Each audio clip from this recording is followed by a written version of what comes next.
Tom Walker Stadium in Fayetteville is the site of a top 20 matchup. The Hog Pen is packed on a beautiful night in NWA. And Patrick Wicklander and the 7th-ranked Arkansas Razorbacks ready to host Garrett Stallings. And the 18th-ranked Tennessee Patrick Wicklander makes the start for Arkansas. Wicklander's going to be 91 and 93 with that fastball, a big sweeping breaking ball, and really tough on lefties, but Tennessee only has a couple in their lineup tonight. Last night, Tennessee had 2. And there's a wave and a miss by Durke, and Wicklander strikes out the first batter of the game. Pumps that off his neck.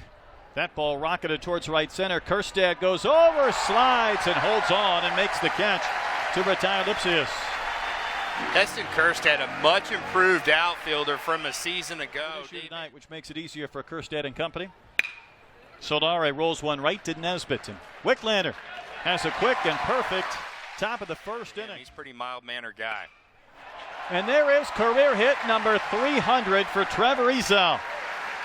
Coming off a 3-hit game last night, that is one big round number for Trevor Ezell. Another pitch that's cut on and missed this time. Wicklander, Case Martinez. As a reliever, you see the 13 Ks and 12 walks. It's a huge difference. You got the big strikeout right there. And the first base runner for the Volunteers is a 2-out walk. And Wicklander with his 4th strikeout. They've all been below the strike zone. Arkansas hitters with 2 strikes are going to have to let him bring it up. That one torched to left, and it is gone. Jordan McFarland getting the start tonight, replacing Goodhart. And on the first pitch from Stallings, crushes one to the Hog Pen. That's a hanging breaking ball right there, right over the plate. McFarland does not miss it. That is a no-doubter deep into the Hog Pen. Friday against Mississippi State, arguing balls and strikes. That one sent down towards the right field corner. It's going to go to the 320 marker. Franklin has good speed. He will be content to stop at second base with the double. Let his talent come through. That bunt is a dandy. Lipsius has no play. Everybody's safe, and there's runners on the corner. Ball that much either.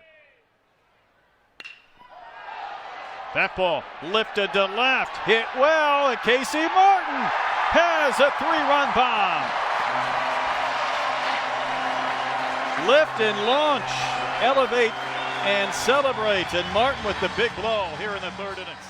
Talk about launch angle. That thing looked like a high fly ball, and it just kept going. The wind's blowing out a little bit in that direction. I think Martin got a little bit of assistance on that ball. Speed, not just blazing speed, but just reading the ball off the bat. That one's hit well. Charleston racing back, looking up. It's halfway up off the fence. And Fletcher cruises into second base with a double. Went down to get the low pitch. Fletcher racing over, calls off Kerstad. Puts it away. To the right-hander.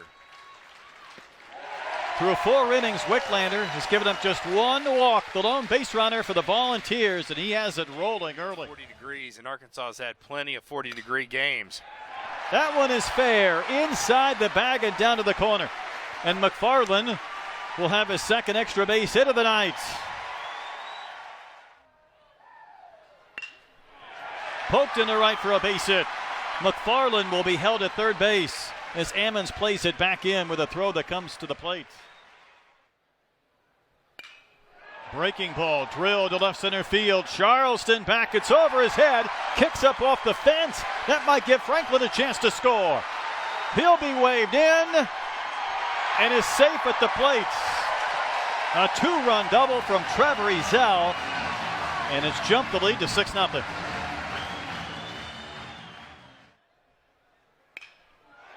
Lofted towards right center. There's a lot of real estate available. It's down. Ezell will score. Kerstad will cruise into second base and kick the extra point. It's 7-0 Razorbacks. Jake Mangum for the lead in the SEC in doubles. Here's a base hit to right. Kerstad around 3rd. The throw from Ammons is way offline. 8-0 Razorbacks. And the hits just keep on coming.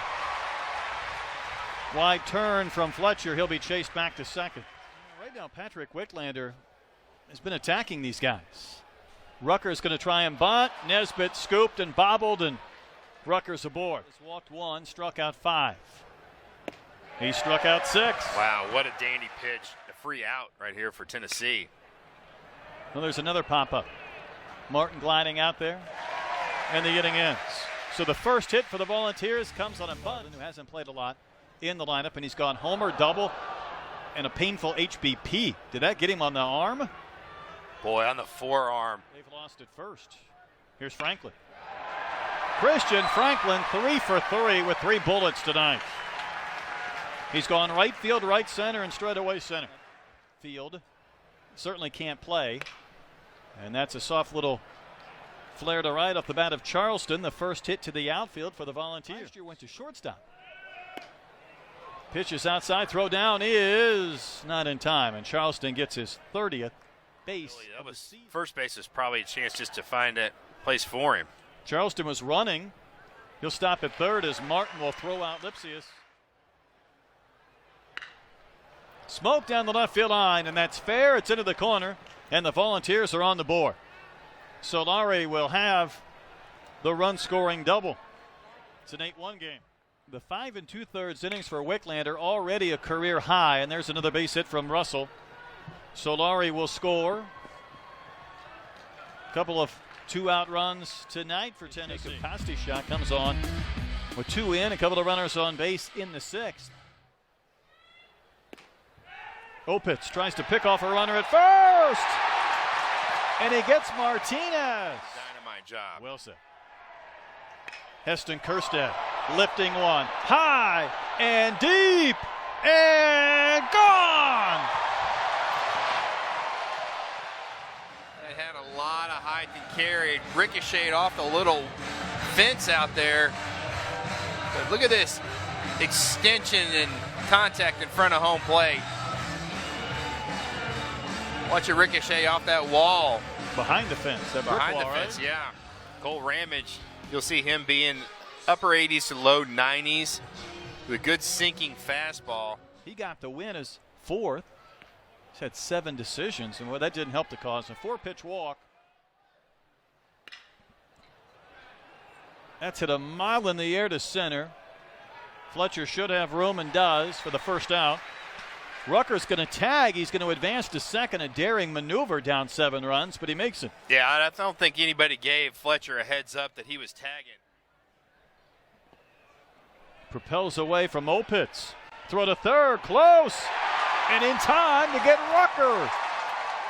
And again, Troy. You just can't take the risk. This is just an unbelievable throw by Opitz, and the swipe tag off the helmet by Nesbitt. Easy guy to get along with, happy, and makes it even better for a coach than when you see. There he goes. Payoff pitch is high, and a couple of walks. Pleasance needs a strike and nearly hit Ezel. He's been on base 4 times tonight. Offensive night. Sends one down the left field line, and this ball will drop. And it kicks behind Daniels, and 2 runs are going to score. And Martin will cruise to second. Wow, Christian Franklin was absolutely flying. He almost ran up the back of Jordan McFarland. Struck out and had a soft ground out his first 2 ABs, and Troy, since then, he has doubled. He has homered, and he has sent one to the scoreboard. Heston Kerstead back-to-back at bats. Did that one clear the scoreboard? I think it did. I didn't see it come down. A towering shot to right field. Well, you talked about who was coming up, and Martin and Kerstad, and watch this launch angle by Kerstad. He crushed it. He's going to admire that one. That's a Mickey Mantle type jog from Kerstad. Let's see if we can detect if this ball hit and dropped or whether it cleared the fence. I don't see it come down. Dave Van Horn has a few more options available now in the bullpen. That one is rocketed to right center field. This ball may go, and it is high off the scoreboard. A home run from Daniels. That ball was crushed by Daniels. Saw Zach Barr sitting next to Coach Hobbs. Come back to that in a second. Nesbitt will have a tough play. Ezel with the scoop. Took the hard bounce and gets the out. And Lipsia. This inning started with a long home run from Daniels. And it will end, or should, with straight outs. But that ball goes to the screen. And the ball ends up in right. So Russell is going to reach. Ezel lucky he didn't get clotheslined. Martinez wears that one.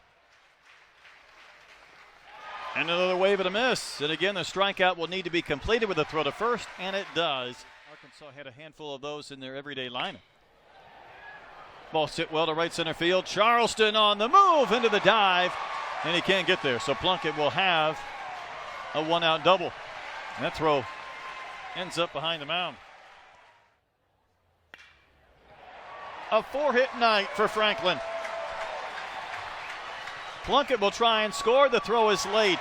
Run number 15 for Arkansas. And what a night from the freshman Franklin. Jacob Burton. Burton, a guy with a really live arm. He can run that fastball up there, 93, 94 miles an hour. Not a big frame guy. You see he's only 6 foot 185. I'm pinch hitting. I want to hack. Martin will charge, scoop, and throw on the run. He's got a couple of base hits, maybe extras. Franklin cuts that ball off the warning track. Let's see the arm, and the throw is not in time. Double for Scott. Got to believe Connor Nolan would go for Arkansas, and there's a rip and a miss. That'll produce a lot of W's.